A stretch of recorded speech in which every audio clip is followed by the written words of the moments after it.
It is such a remembrance. You know, the frequency of the songs that travel through us from the ancestors, through our DNA, through the water in our bodies, through the memory, through the poetry.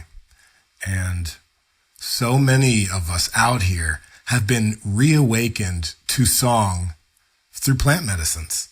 In our generation, in this culture, I'm just speaking on it. Man, it was like a long time since I picked up a djembe. And then I started sitting with some plants, and then it's like I can't put the djembe down. And now songs are flowing through me. And I know a lot of brothers and sisters have had that awakening. What was it like for you? What was the calling for you to maybe engage for the first time or to re-engage with music? Mm-hmm.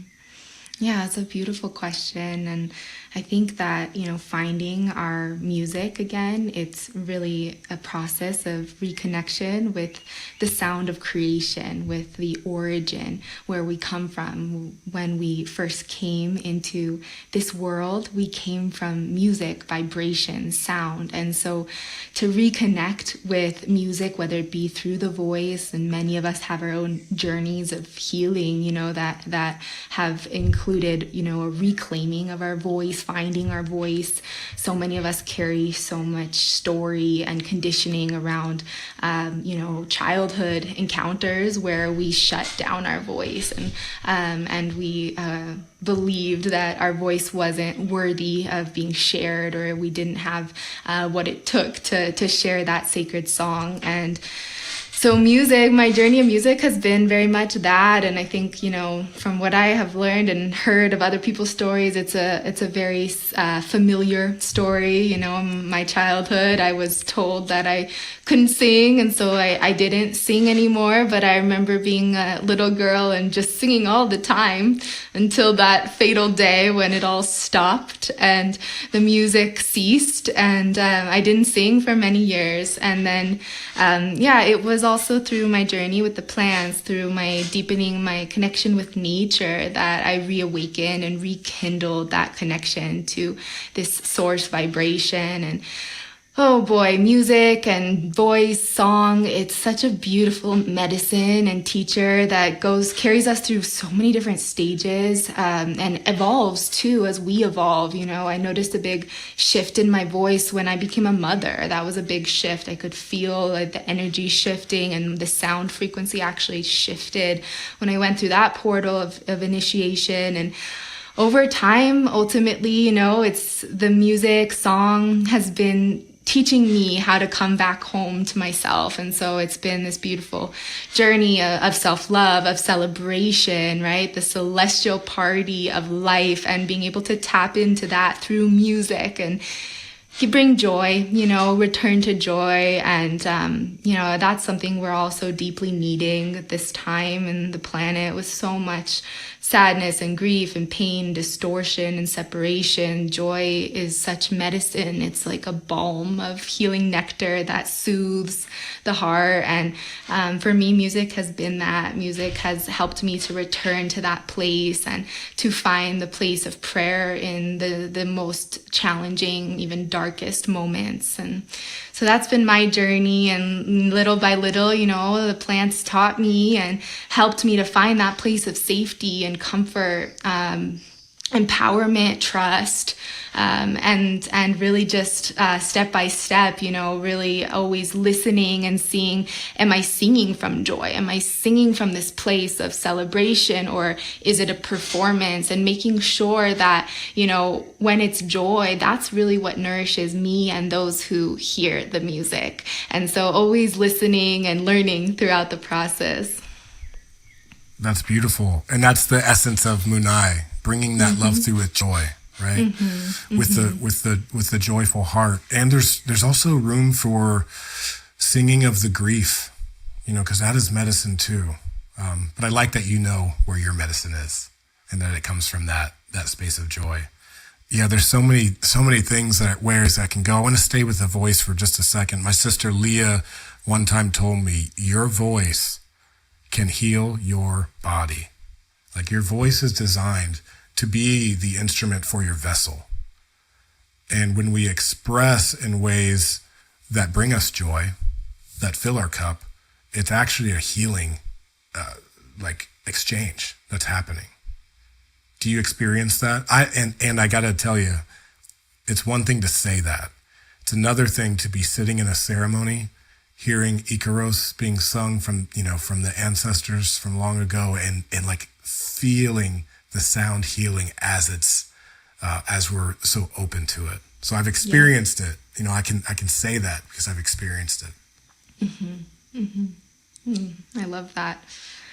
So because my journey with music and the voice was also birthed through ceremony, and because that is that moment of such sensitivity and heightened connection where it's so easy to feel that purity and that channel, right? When we connect to the cosmos and feel that direct receiving and flowing through us. That has always been the guiding pillar, or the, place that I seek to arrive at when I'm singing. And I have to tell you, singing outside a ceremony is a completely different thing. And it's been it's been a journey, especially as I'm recording this album and really wanting that vibration to come through my music. Yeah, you're like, wait a second, these takes, can you put a little reverb on? This a little dry. Doesn't sound like it sounds with the medicine. Totally. But Funny. It's so beautiful to know what it sounds like with the medicine and know that that's where I wanted to get to. And so it's been, a really beautiful process of introspection, of really cultivating and nourishing that place of creation within me, and also rediscovering this joy that I was talking about, but like when no one's listening, to be able to have that intimate relationship with my song and voice with creation, to sing to the birds, to sing to the plants, to the trees, to the wind, to the waters. And in those moments, I found the greatest opening, and that place of devotion and communion. And so that's really what I strive to place on my altar when I go to share my music with the world. Beautiful. I'm going to blast this thing. When you release this, I'm going to broadcast it with you. Thank you, Adam. So this is great. And I love to give advice, like step ones. I'm all about that first step. So you are in the process of moving through, but you've taken some steps already through this process. And so for somebody out there who's maybe feeling a little restricted or constricted around their voice, maybe they want to start a podcast. Maybe they want to write an album. You and I have both done these things. Sacred Sons, we released an album in 2022, which was a really beautiful, cathartic, and another form of expressing a culture that we are contributing to. So back to those who are listening, if somebody wants to expand their voice, step into that, what's a skill or a tool that you could recommend based on your experience? I love that question because it also kind of really relates to that opening message that you shared about vision, because really what I feel with the voice is it's this stepping into our authentic medicine and wanting to share that medicine and share our gifts with the world. And so part of cultivating our vision is nourishing that place. And first we have to nourish that inner cup that nourishes the heart and nourishes our relationship with self. And so the first thing I would say is to approach that relationship and investigation as a part of your self-development and your relationship with self, rather than trying to get to any final goal, utilizing your relationship with your voice, whether it be in the way that you speak and communicate or through music, from this place of wanting to tap into your authentic medicine and your authentic version of who you are in its totality, understanding that by deepening our relationship with that place within, the clarity for what we're here to share, the way in which we share it, all comes into fruition and brings like this crystal clarity from which we can move forward and walk. And so approaching it as like a act of self-love, even an act of witnessing ourselves, is really powerful and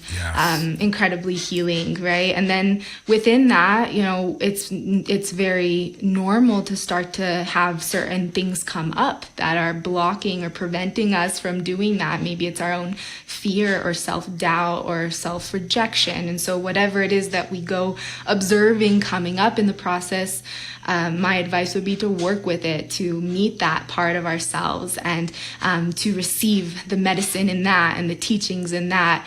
And whatever arises, we always want to give it its counter medicine, right? So if it's doubt, feeding ourselves self-love, self-trust, and acceptance. If it's fear, starting to work with prayers to cultivate a sense of safety within our own beings, within nature, within the planet and humanity and all of creation. So always seeking the counter medicine that's going to transform whatever the bitterness is into sweetness.